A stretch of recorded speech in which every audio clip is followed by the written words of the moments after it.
정책을 부정하고 있는 이 정권의 통일부 장관직을 수행하면서 어떻게 그런 발언을 할 수 있는지 참으로 이해하기 어렵습니다.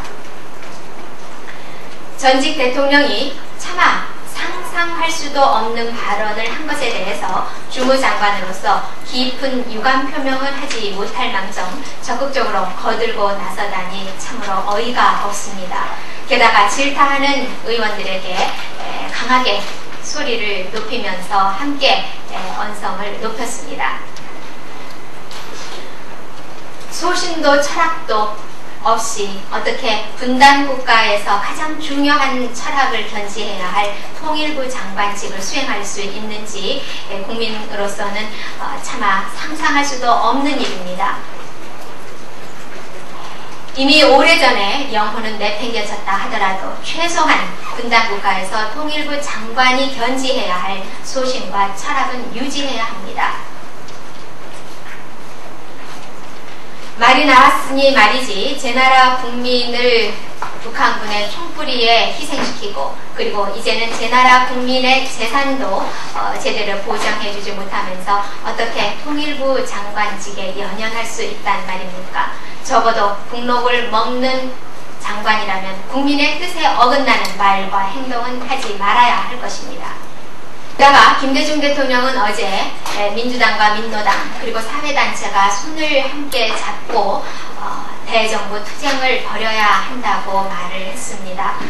정말 다시 한번 내 귀가 잘못된 것이 아닌가 모든 국민은 의심했을 것입니다. 그런 발언을 한 장관에 대해서 그런 발언을 한 전직 대통령에 대해서 장관은 한마디 의사 표명도 하지 않았습니다. 원칙도 소신도 그리고 확실한 정책도 없이 우왕좌왕하고 있는 통일부 장관은 그 자리에 더 이상 눌러 앉아 있어서는 안 됩니다. 당장 그 자리에서 내려오십시오. 지금은 몹시 어려운 시기입니다. 경제적으로도 어려운 것은 전 세계가 함께 부닥치고 있는 높은 파도라 하더라도 남북관계 긴장으로 인해서 우리 국민은 엄동설한이 밀려오는 것보다도 더 큰 긴장 속에 놓여 있습니다. 이런 시점에서 대통령이 여야 지도부를 초청한 데 대해서 민주당은 깊이 생각한 끝에 거절하기로 했다고 합니다. 도대체 무엇을 얼마나 깊이 고민했는지 되묻고 싶습니다. 미국 대통령 당선자인 오바마 대통령은 미국의 차기 대통령 당선자인 오바마 당선자는 1분 1초도 허비할 여유가 없다고 했습니다. 하물며 앞에서 뒤에서 높은 파도가 치고 있는 대한민국의 경우에는 1분 1초가 정말 아깝고 여유를 부릴 시간이 없습니다. 올해 미국에서 최대의 인터넷 검색어는 여러 가지가 있겠습니다만 그 중에 하나가 초당적이라는 단어입니다. 이 초당적이라는 단어는 바로 우리 대한민국에서 필요한 그러한 단어입니다.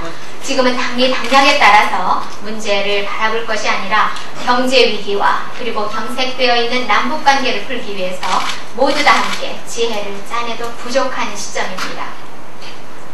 그래서 우리 자유선진당이 지난 봄부터 주장을 해왔던 거국적인 경제 내각을 구성하고 그리고 보다 깊이 있는 정책을 논의하기 위해서 여야정 협의체를 빨리 구성할 것을 다시 한번 촉구합니다.